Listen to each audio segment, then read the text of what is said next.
My Thomas Story Library, Duck. This is a story about Duck the Great Western Engine.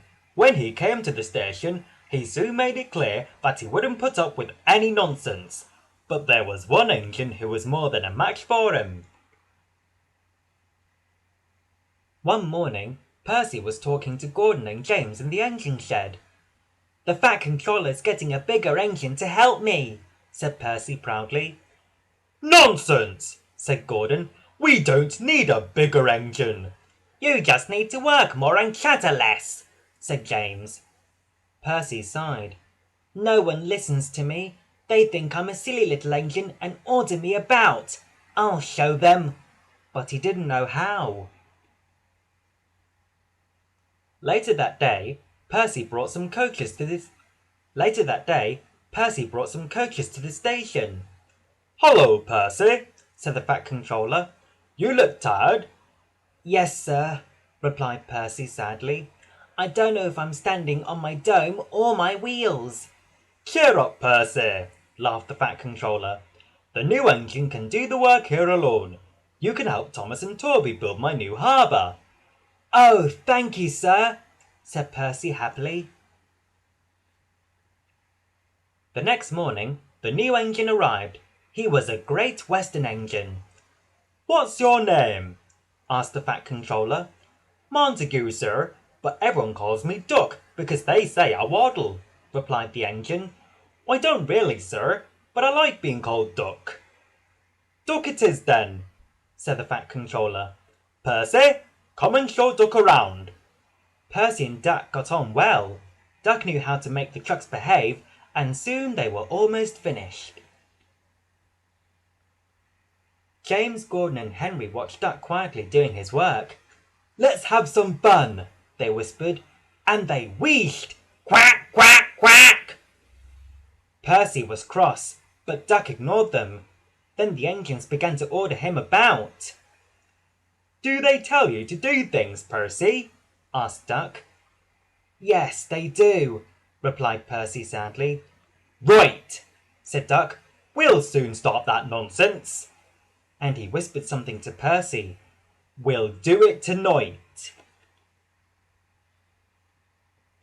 That evening, the Fat Controller was just about to go home for tea when he heard a terrible noise.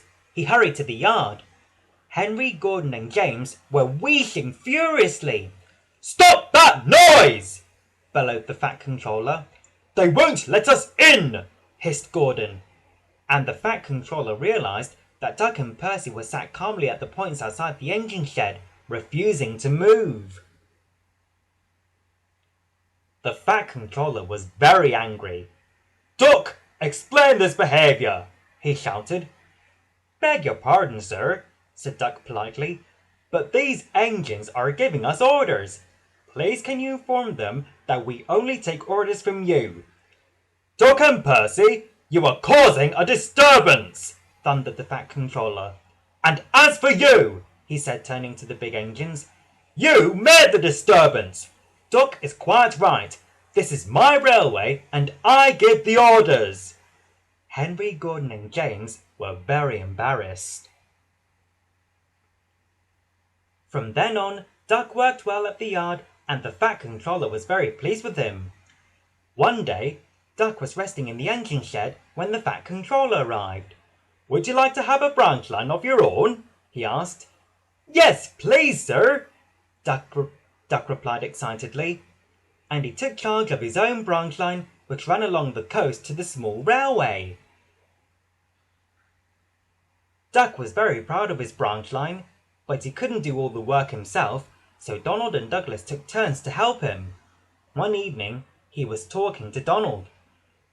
"You don't understand how much the Fat Controller relies on me," said Duck proudly. I'm a Great Western and—" "Quick, quick, quick," interrupted Donald. "You sound like you laid an egg. Now let the engine sleep." "Quack yourself," said Duck indignantly. The following morning, Duck spoke to his driver. "Donald says I quack as if I laid an egg," he said. "Let's play a joke on him to teach him a lesson." I have an idea, laughed his fireman, and he whispered something to Duck and his driver.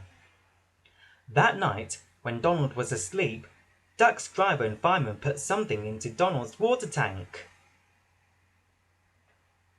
The next morning, when Donald stopped for water, he found an unexpected passenger aboard.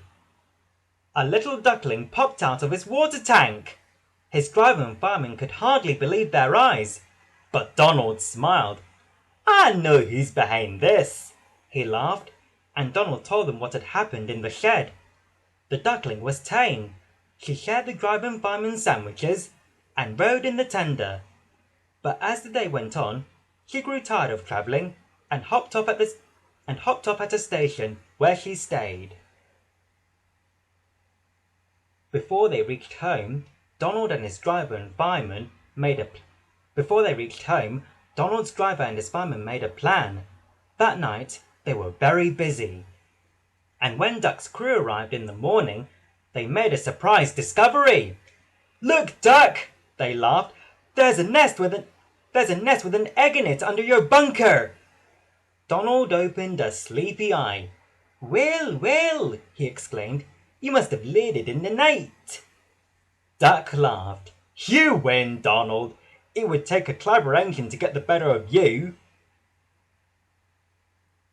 Duck and Donald became good friends, and the duckling settled at the station. She lived in a pond nearby, but she always flew back to the station to welcome the engines. Donald was her favourite, and she sometimes hopped on for a ride. The station master called her Dilly, but to everyone else, she was always Donald's duck.